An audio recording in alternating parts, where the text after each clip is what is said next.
মুরগির মাংসের মধ্যে লেগ পিস থাকতে পারে, শুকরের মাংস কেন থাকতে পারবে না? এটা জাতির কাছে একটা বিরাট প্রশ্ন।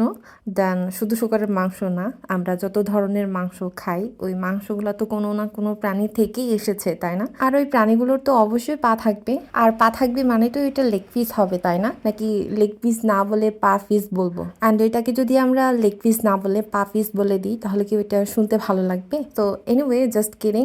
আজকে রান্না করছি শুকরের হাত পা।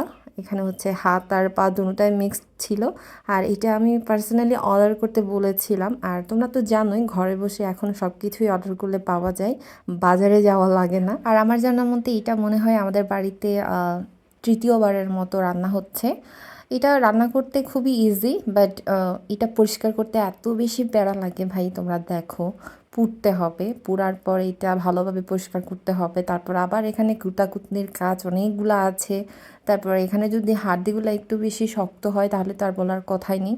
আমি জানি না তোমরা কিভাবে ছাগল গরুর হাত পা খাও বা শুকরের হাত পা খাও।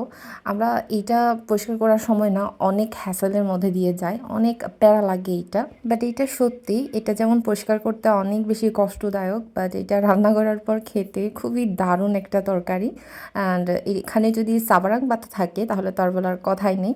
শুকরের মাংস মানেই হচ্ছে সাবারাং পাতা, আর সাবারাং পাতা মানে হচ্ছে সুগরের হলা, যেটা আমাদের চাকমা সম্প্রদায়ের বিশেষ করে অনেক বেশি জনপ্রিয়। অ্যান্ড এখানে হচ্ছে রান্না করার জন্য এক্সট্রা কোনো মশলার প্রয়োজন নেই। আমরা নর্মালি যে মাংসগুলো রান্না করি সেভাবেই রান্না করব। আদা রসুন পেঁয়াজ, তারপর হচ্ছে কাঁচামরিচ বাটা, এখানে লাল মরিচ বাটাটা আমরা স্কিপ করেছি, তারপর লবণ হলুদ জিরা বাটা পরিমাণ মতো দিয়ে মশলাটা কষিয়ে নিয়ে মাংসটা এখানে অ্যাড করে নিলে হবে। এখানে যেহেতু সাবারাং পাতার পরিমাণটা একটু বেশিই ছিল, তার জন্য আমরা প্রথমে সাবারাং পাতাগুলো একটু চটকিয়ে তার রসটা বের করে নিয়েছিলাম। এটা করলে হচ্ছে সাবারাং পাতার যে একটা ঝাঁজ থাকে সেটা চলে যায়।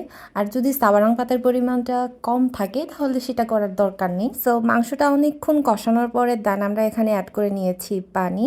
আর যেহেতু আমরা অনেকক্ষণ কষিয়ে নিয়েছি আর এটা আমরা হলা করব, তার জন্য বেশি পানি দিই নাই, জাস্ট অল্প দিয়েছি।